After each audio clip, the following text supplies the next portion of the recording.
ವಾಯುಮಂಡಲದ ಪದರಗಳು. ಪರಿವರ್ತನಾ ಮಂಡಲ, ಸಮೋಷ್ಣ ಮಂಡಲ, ಮಧ್ಯಂತರ ಮಂಡಲ, ಉಷ್ಣತಾ ಮಂಡಲ ಮತ್ತು ಬಾಹ್ಯ ಮಂಡಲ. ಇಲ್ಲಿ troposphere, stratosphere, mesosphere, thermosphere, exosphere.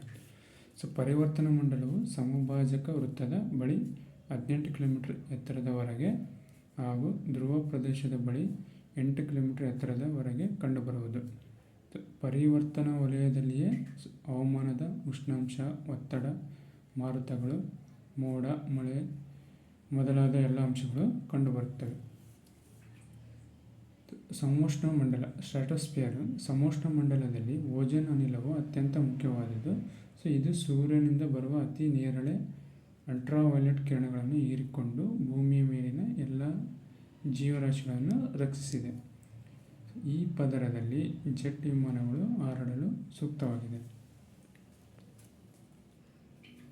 Africa ಖಂಡದ ಲಿಬಿಯಾ ದೇಶದಲ್ಲಿನ ಅಲ್ ಅಜೀಜಿಯಾ ಪ್ರಪಂಚದಲ್ಲಿ ಅತಿ ಹೆಚ್ಚು ಉಷ್ಣಾಂಶವನ್ನು ದಾಖಲಿಸಿದೆ. ಸರಾಸರಿ ಎಷ್ಟು? 58 ಡಿಗ್ರಿ ಸೆಲ್ಸಿಯಸ್ ಅತಿ ಹೆಚ್ಚು ಉಷ್ಣಾಂಶ.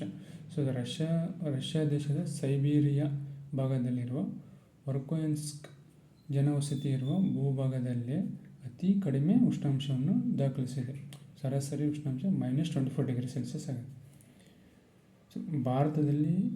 ನಮ್ಮ ಭಾರತದಲ್ಲಿ ರಾಜಸ್ಥಾನದ ಗಂಗಾನಗರವು ಬೇಸಿಗೆಯಲ್ಲಿ ಅತ್ಯಂತ ಗರಿಷ್ಠ ಉಷ್ಣಾಂಶವನ್ನು ದಾಖಲಿಸಿದೆ. ಉಷ್ಣಾಂಶ ಎಷ್ಟಿದೆ? +54 ಡಿಗ್ರಿ ಸೆಲ್ಸಿಯಸ್. ಮತ್ತು ಲಡಾಖ್ನ ಲೇಹ್ ಪ್ರದೇಶವು ಚಳಿಗಾಲದಲ್ಲಿ ಅತಿ ಕಡಿಮೆ ಉಷ್ಣಾಂಶ ದಾಖಲಿಸಿದೆ. ಸರಾಸರಿ ಉಷ್ಣಾಂಶ -10 ಡಿಗ್ರಿ ಸೆಲ್ಸಿಯಸ್. ಅಂಟಾರ್ಟಿಕ್ದಲ್ಲಿರುವ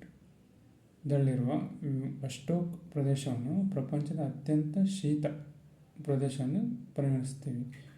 ಸರಾಸರಿ ಉಷ್ಣಾಂಶ ಎಷ್ಟಿದೆ ಅಲ್ಲಿ? -89 ಡಿಗ್ರಿ ಸೆಲ್ಸಿಯಸ್.